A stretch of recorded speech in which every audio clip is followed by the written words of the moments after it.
भगवान परमात्माचं नामचिंतन करून जीवनमुक्त अवस्थेला प्राप्त व्हायचं असेल, 84 लक्ष योनीच्या फेऱ्यातून स्वतःला मुक्त व्हायचं असेल, मुक्त करून घ्यायचं असेल, मनातील प्रत्येक इच्छा, प्रत्येक संकल्पना, प्रत्येक मनोकामना पूर्ण व्हाव्यात अशी जर इच्छा आणि तळमळ असेल तर श्रद्धायुक्त अंतःकरणानं शिव महापुराण कथाही श्रवण करावी लागेल.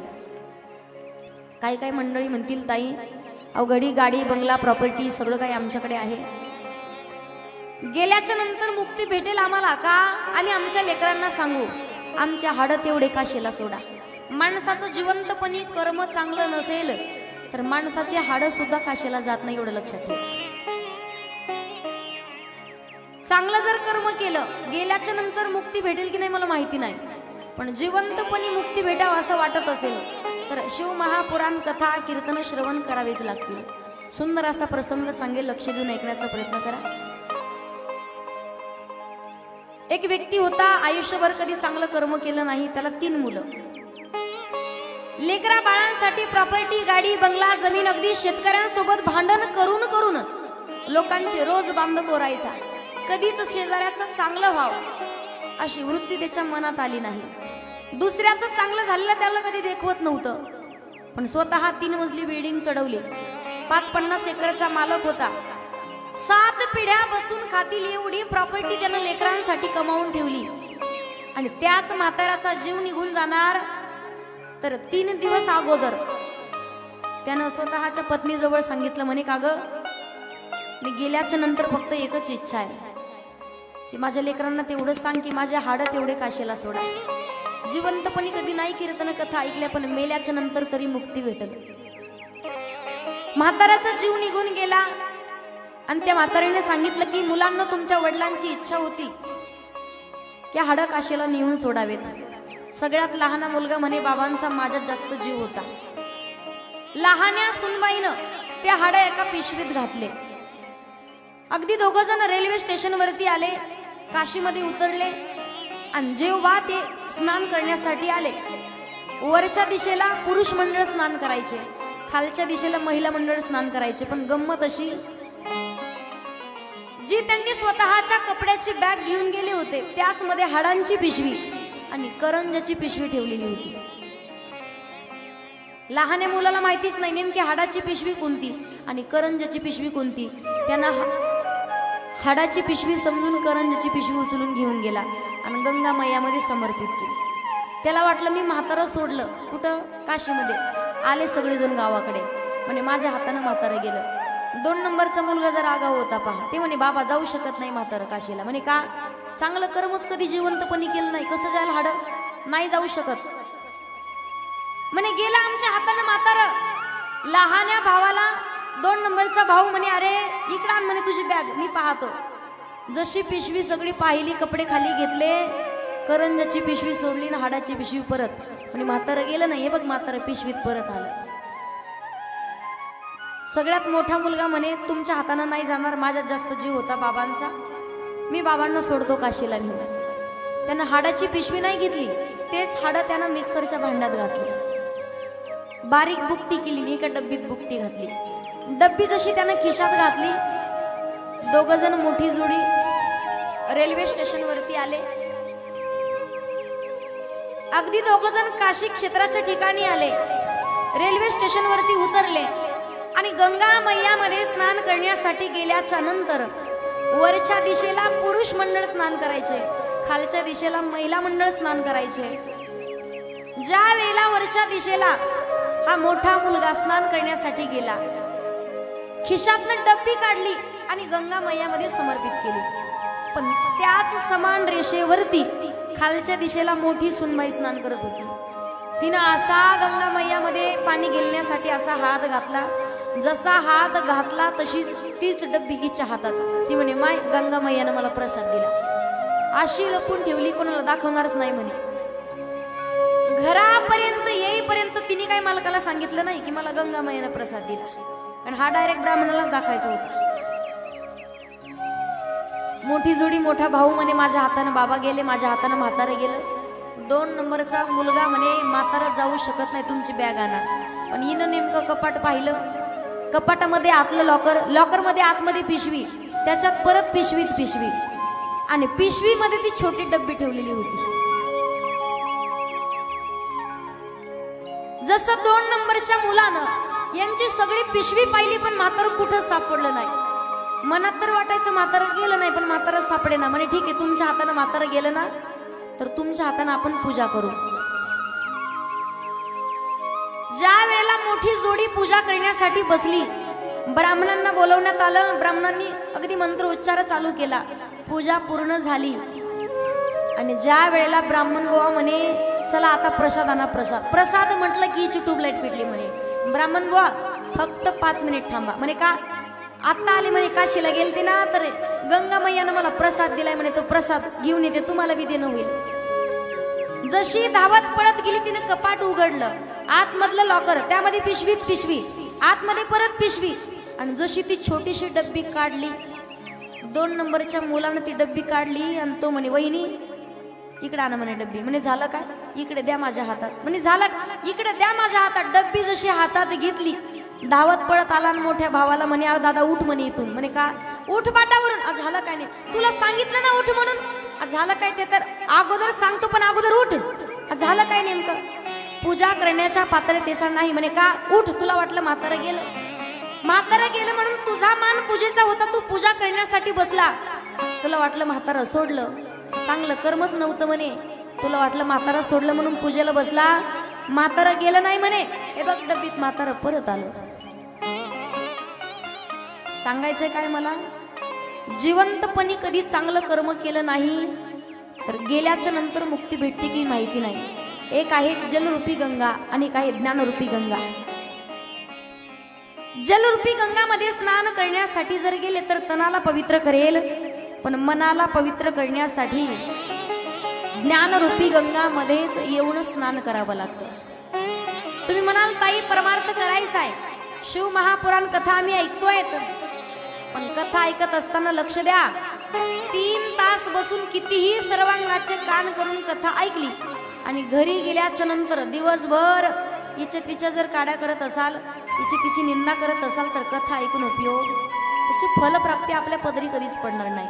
आणि निंदेपेक्षा मोठं पाप दुसरं कोणतंच नाही. सगळ्यात मोठा पापाचा घडा जर कोणाचा असेल तर ज्यांच्या जीवनात निंदा होते, दुसऱ्याची निंदा करण्यात अजिबात अर्थ नाही. मला सांगा तुम्ही महिला मंडळ, याची त्याची निंदा करत बसण्यापेक्षा तुम्ही जर तेवढ्या वेळेत भगवान भोलेनाथांचं भजन जर केलं ना तर केव्हाचेच भोलेनाथ तुम्हाला दर्शन देतील. पण तसं आपण करतो का? नाही करत आपण. 4-5 जणी दिवसभर तुम्ही शेतात जर कामाला गेल्या, किती जणी हरिपाठ भजन काकडा करतात? बोटवर करा बरं. खोटं बोलायचं नाही, एकमेकीच्या शेजारणीची शपथ तुम्हाला. किती जणी हरिपाठ भजन काकडा? इकेच्याही मुखात येणार नाही. त्याच्या पुढचं सांगते, भजन कधीच करणार नाही. 4-5 जणी अशा दिवसभर शेतात काम करायला बसू द्या, एकमेकीला म्हणणार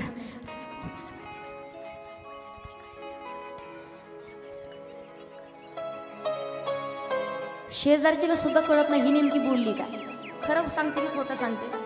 मला सांगायचं काय तुम्हाला, लोकांची निंदा करत बसण्यापेक्षा सुंदर असा प्रसंग आहे पहा. का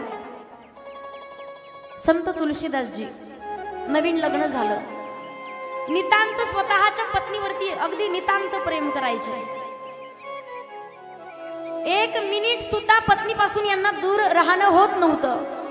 पण काही कालांतराने एके दिवशी तुलसीदासांच्या पत्नीला माहेरी जाण्याची वेळ आली. माहेरी निघून गेली.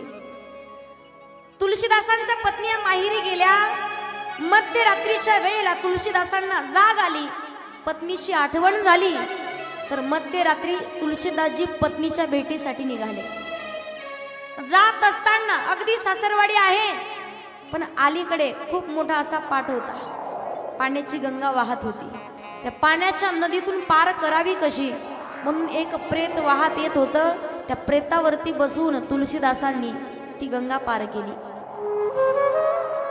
प्रेतावरती बसून नदी पार केल्याच्या नंतर तुलसीदासांना माहिती होतं माझी पत्नी राहते, पण कुठे दुसऱ्या मजल्यावर राहते.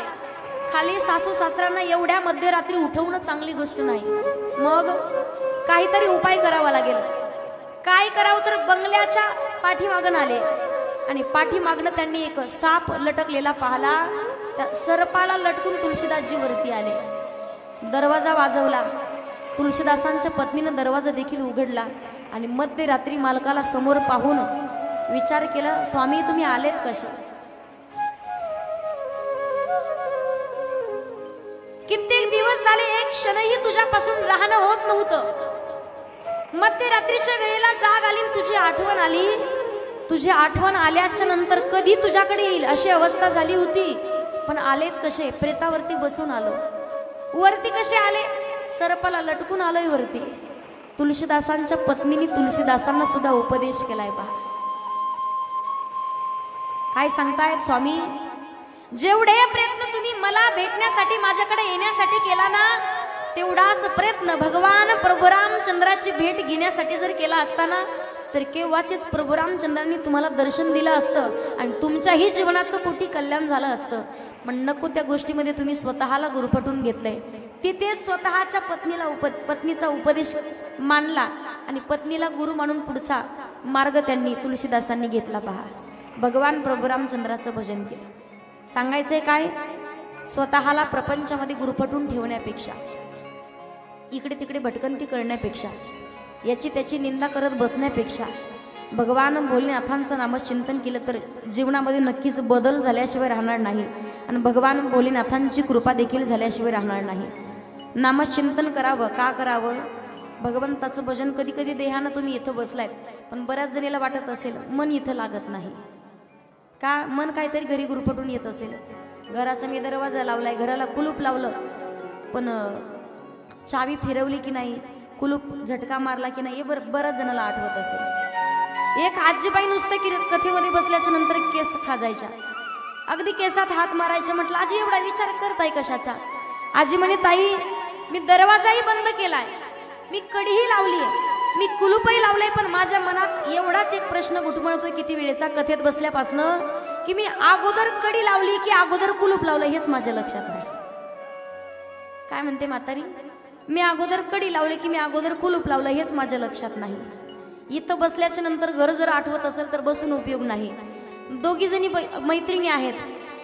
एक आहे केसराबाई आणि एक आहे राधा अक्का. राधा अक्का आली कथेसाठी आणि केसराबाई बसली घरी.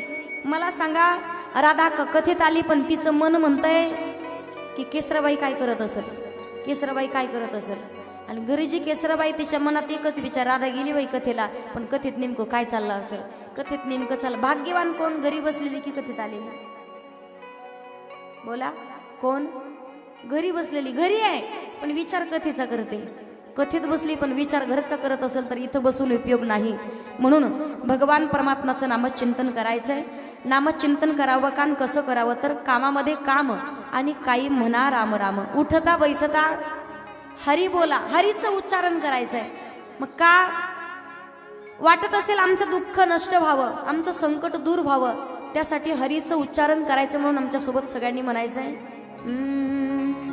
हरी हरी हरी हरी हरी हरी हरी हरी हरी बोल, हरी बोल, हरी बोल, हरी हरी हरी हरी हरी हरी हरी हरी हरी बोल, हरी बोल, हरी बोल. जय हरी हरी हरी हरी हरी हरी हरी हरी हरी बोल.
आपल्या हातावरील धनरेषा आणि भाग्यरेषा वाढत असतात.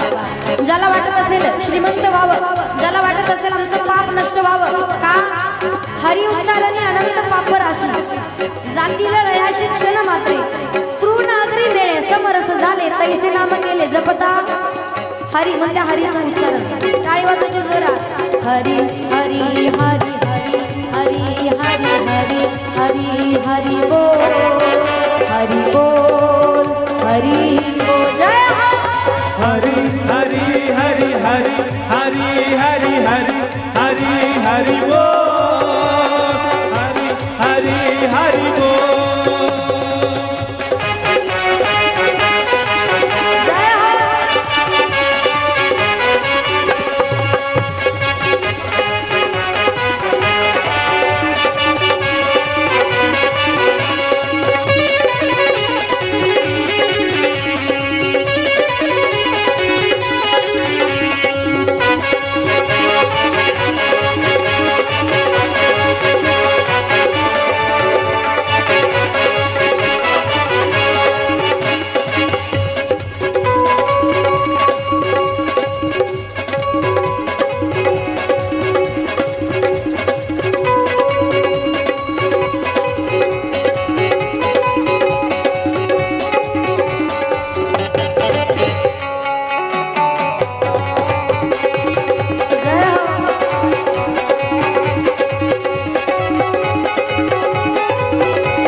तसं पाहिजे. काही काही तर असे करामती असतात दर्शन घेणं बाजूला राहतं पण देवाच्या समोर जाऊन सेल्फी काढायचं पडलेलं असतं.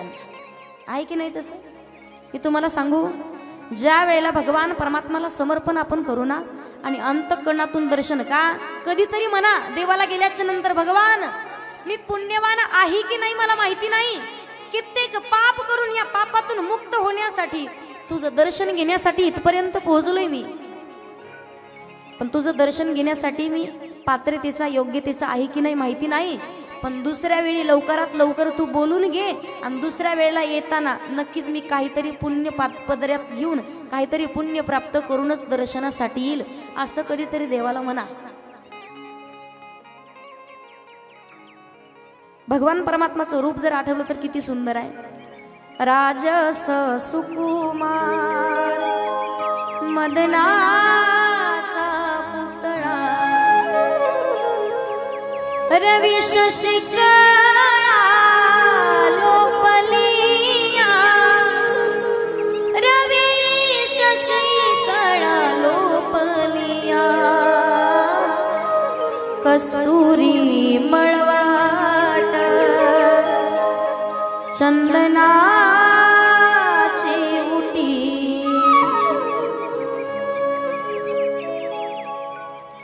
भगवान परमात्माचं श्रद्धायुक्त अंतःकरणानं त्या रूपाचं वर्णन करणं फार महत्वाची गोष्ट आहे. कधीतरी त्या देवाचं रूप आठवा. पंढरीश पांडुरंग परमात्म्याला माणसाने एकदा तरी नाही 12 महिने पण एकदा तरी जन्मास येऊनी पहारे पंढरी, कधीतरी पंढरपूरला जा. तुम्हाला सांगते मी, श्रीमंताचा देव कोणता? श्रीमंताचा देव मोठ्यानं बोला. श्रीमंताचा देव, श्रीमंताचा देव त्याच्यानंतर वाक्य सांगते तुम्हाला. श्रीमंताचा देव कोणता? बालाजी, बरोबर आहे ना? मी एक सांगू तुम्हाला, एक वाक्य आहे पहा सुंदर असं. सोन्या नाण्यानं सजतो श्रीमंताचा बालाजी, सोन्या नाण्यानं सजतो श्रीमंताचा बालाजी, आणि बेला फुलानही होतो गरीबाचा विठुराजी. त्या पंढरीशी पांडुरंग परमात्माचं दर्शन घेण्यासाठी एकदा जा. भक्ताला चरणात जवळच जागा देतो पहा. गाडी निघून गेल्याच्या नंतर हातवर नाही करायचं. लेट करंट आहे का तुम्हाला? जरा नाही ना. बसमध्ये एक प्रवासी निघाले पहा. 2-4 जण होते आणि पाठीमागचं म्हातारा आलं पुढे उठून म्हणे, का रे म्हणे, मला पाठीमागं ठेवलं का? मलाही लवकर जायचंय म्हणे. पुढे आले लवकर येणार आहे का? तसं लेट करंट झाला तुम्हाला. कधी होऊन गेलं नंतर टाळी वाजून उपयोग नाही. माणसाचं आयुष्यही तसंच आहे. आणि एखादं प्रमाण तुम्ही जर ऐकलं, टाळी योग्य वेळेतच. सरकारी बस निघून गेली तर किती हात केला तरी ती का आपल्यासाठी पाठीमागं? मग त्याला म्हणतात पहा, बस गेली निघून आणि हात केला मागून. त्याचा हात नाही करायचा. अंतःकरणामध्ये श्रद्धा, निष्ठा, भाव, भक्ती, प्रेम असेल, नक्कीच भगवान भोलेनाथांची कृपा आपल्या जीवनामध्ये होते. स्वर्ग आणि नरकाचे द्वारे, ज्या वेळेला आपण स्वर्गात जायचं की नरकामध्ये जायचं, ही माणसाची गणना होत असते. ते आपल्या कर्मावरून. जसं कर्म असेल तसं माणसाला त्याचं फळ भोगावं लागत असतं. शुनकादी ऋषी अत्यंत अगदी ज्ञानिक महात्मे आहेत, अत्यंत ज्ञानी आहेत. अखंड कोणत्या ना कोणत्या ग्रंथाचं, कोणत्या ना कोणत्या कथेचं अखंड स्वतःच्या जीवनात चिंतन करतायत, श्रवण करतायत. कथा ऐकत असताना काही काही लोक भेटतात आम्हाला, ताई आम्हाला हसवा, ताई आम्हाला रडवा. हसून रडू आपण प्रपंचात एवढे रडतो आणि एवढे हसतो तरी आपलं मन कधी भरत? मला सांगायचंय काय, अंतःकरणामध्ये शुद्ध भाव पाहिजे. आपण कायम इथं लोकांमध्ये पास होण्यापेक्षा देवाजवळ पास झालं पाहिजे. तिकडे आपला पास निघाला पाहिजे, इथं उपयोग नाही. आणि सध्याच्या काळात तरी सांगू तुम्हाला, पवित्र ठिकाण फक्त एवढंच राहिलंय पहा.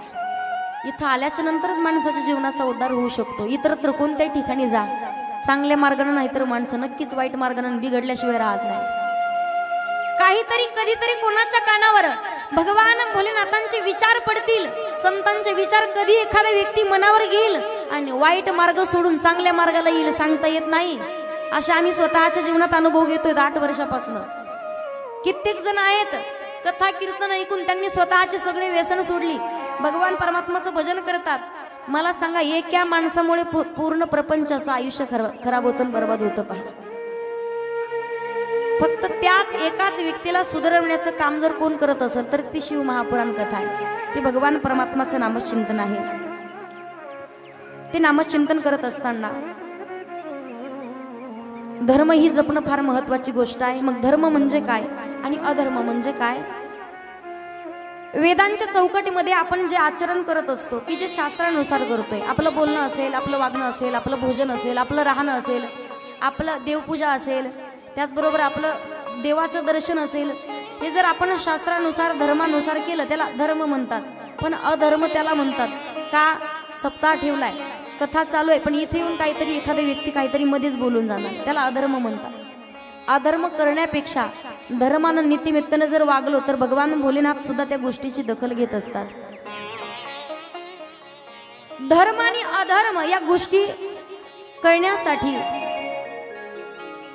अगदी जो वेदानुसार आचरण स्वतः करत असतो त्याला धर्म म्हणतात, आणि जो वेदांच्या विरहित, शास्त्रांच्या विरहित आचरण करतो त्याला अधर्म म्हणतात. मग 4 प्रकारांच्या आश्रमांचं वर्णन सुंदर असं केलेलं आहे शिव महापुराण कथेमध्ये. सूत महाराज शुनकादी महामुनींना सांगतायत, जो ब्रह्मचारी आश्रम आहे, वयाच्या 10 ते 25 वयापर्यंत तो ब्रह्मचारी असतो. ब्रह्मचार्य त्या आश्रमामध्ये प्रवेश केल्याच्या नंतर आपण पवित्र असतो. मग काही लोक म्हणत असतात सहज, ताई ब्रह्मचारी आश्रमामध्ये प्रवेश केल्याच्या नंतर त्यांना कसलं टेन्शन, त्यांना कसला त्रास. मी खरं सांगू तुम्हाला, ब्रह्मचर्य आश्रमामध्ये जो कोणी प्रवेश करेल, श्रद्धायुक्त अंतःकरणानं भगवान परमात्माचं नामचिंतन करेल, अनेक ग्रंथाचं वेदांचं पठन करेल, वेदांचं वाचन करेल, अनेक पुराणांचं वाचन करेल, तरच त्या आश्रमामध्ये राहून त्या व्यक्तीची जीवनमुक्त अवस्था प्राप्त होऊ शकते. मग गृहस्थाश्रम, प्रत्येकाकडून काहीतरी चुका घडत असतात. अज्ञानी आताच्या काळात तर सध्या कोणी नाही, गृहस्थ आश्रमामध्ये सुद्धा असू द्या, पण अज्ञानी कोणी नाही. मग इथे आल्याच्या नंतर सुद्धा आपण प्रपंच करावा की परमार्थ करावा? प्रपंच करू नका असं कोणत्या संत महात्म्यांनी कधी सांगितलं नाही. प्रपंच केला पाहिजे, पण मन लावून प्रपंच करावा की परमार्थ करावा याही गोष्टींचा विचार प्रत्येकानं केला पाहिजे. त्यानंतर आहे वानप्रस्थी आश्रम. जे अगदी पाहतो आपण प्रपंचामध्ये, कधी दुःख येतं कधी सुख येतं. मग माणसानं जास्त दुःख जरी झालं तरी कधी त्रास वाटून घ्यायचा, जास्त सुख जरी झालं तरी तो आनंद कधी साजरा करायचा नाही. मला सांगा, तुम्हाला उदाहरणार्थ एक व्यक्ती शेतामध्ये ऊसाला पाणी देण्यासाठी म्हणा, शेतात काहीतरी कामाच्या निमित्तानं रात्री 12-1 वाजता गेला. मध्यरात्रीच्या वेळेला शेतामध्ये गेलेला आहे आणि त्याच्या लक्षात आलं की आज अमावास्येची रात्र आहे. आणि नेमकी त्याच्या जवळ भलं मोठं चिंचेचं झाड दिसलं त्याला. मला सांगा, असं म्हणतात की चिंचेच्या झाडावरती अमावस्येच्या दिवशी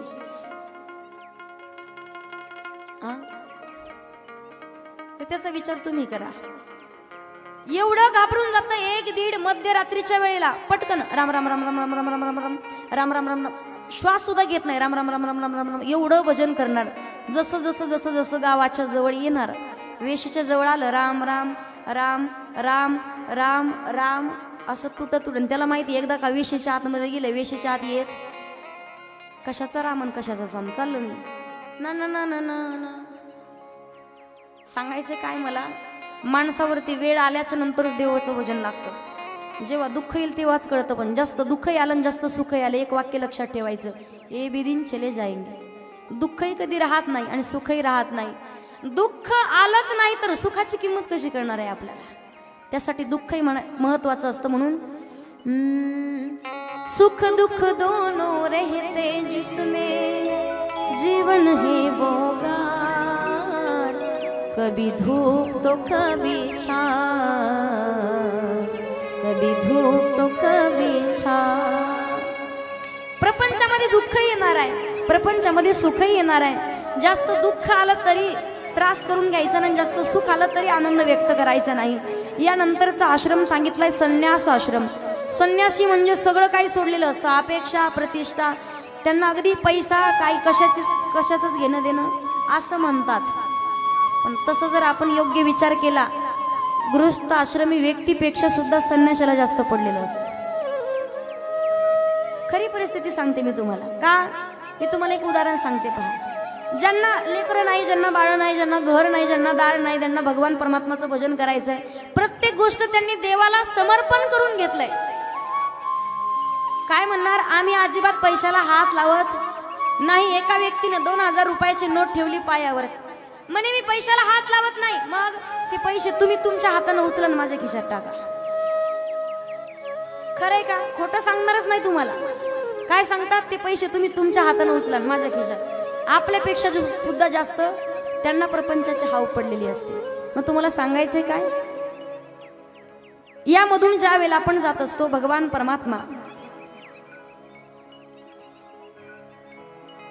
परमात्माची कृपा करून घेण्यासाठी एक महामंत्र जपला जातो. तो महामंत्र आहे ओम नमः शिवाय, ओम नमः शिवाय. संतांचं अंतकरण आहे. कायम सांगतात ओमकार भगवान परमात्मा, गायत्री मंत्र याचं उच्चारण माणसानं एकदा तरी करावं रोज. गायत्री मंत्राचं उच्चारण केल्याच्या नंतर भगवान परमात्माची कृपा होते आणि संताचं खरोखर जीवनामध्ये फार मोठा अधिकार आहे, सिंहाचा वाटा आहे. स्वतःचं आयुष्य जनतेसाठी लोकांसाठी समर्पित केलेलं असतं संत महात्म्यांनी, आणि त्यालाच साधू म्हणतात. कोणाला? लोकाला दुःख झाल्याच्या नंतर ज्याला दुःख होतं ते संत, आणि लोकाला दुःख झाल्यावर जे सुखी होतात ते जीव, तुम्ही आम्ही. आपल्याला आनंद वाटतो. एक म्हातारी होती, डॉक्टरांकडे गेली, 15 दिवसापासून आजारी पडलेली. डॉक्टर साहेब म्हणे काय होतंय? म्हणे काय होतं तेच कळना. नेमके तुमचे आजार तरी काय? ती म्हणायची मी जर जेवण केलं ना मला भूकच लागत नाही. काय म्हणायची म्हातारी? मी जर जेवण केलं तर मला भूक लागत नाही. दुसरं म्हणे संध्याकाळच्या वेळेला मी एकदा झोपले ना तर मला दिसतच नाही. काय म्हणायची? संध्याकाळी मी झोपल्यावर मला दिसत नाही. मग डॉक्टर साहेबांनी सुद्धा सुंदर असा उपाय सांगितला. म्हणे का? संध्याकाळच्या वेळेला रात्री 12 वाजता उन्हात बसा म्हणे. काय सांगता रात्री 12 वाजता तुम्ही उन्हात बसा, प्रश्न तसे असतात. डॉक्टर साहेब विचारतात आजी होतं काय, काय होतं तेच कळेना, मग नुसतं पोट दुखतंय. म्हणे कसं? डॉक्टर साहेबांनी पोटाच्या गोळ्या दिल्या, जे काय औषधं सांगितले, गरम पाणी प्या, गार पाणी प्या, असं करा, सगळं काही सांगितलं, पण तरी सुद्धा काय म्हातारीचं पोट राहीना. डॉक्टर साहेब म्हणे अहो आजी 5 दिवसापासून तुम्ही हॉस्पिटलमध्ये आले म्हणे, एवढा विलाज केला, MBBS झालो म्हणे मी, पण आजपर्यंत असं पेशंट कधी पाहिलंच नाही, पोट दुखतं कधीपासून. ती म्हणे काय सांगा तुम्हाला, राधा अक्काच्या पोरानं जेव्हापासून स्कॉर्पिओ दारात लावली का तेव्हापासून नुसतं पोट दुखत आहे. या पोटाला कुठं औषध सापडणार आहे का सांगा मला. दुसऱ्याचं पाहिल्याच्या नंतर पोट नाही दुखलं पाहिजे, पण संताचं अंतकरण आहे. जगाच्या कल्याणा संतांच्या विभूती, जगाच्या कल्याणा संतांच्या विभूती, जगाच्या कल्याणा संतांच्या विभूती, जगाच्या कल्याणा संतांच्या विभूती.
देह कष्टावी, देह कष्टावी.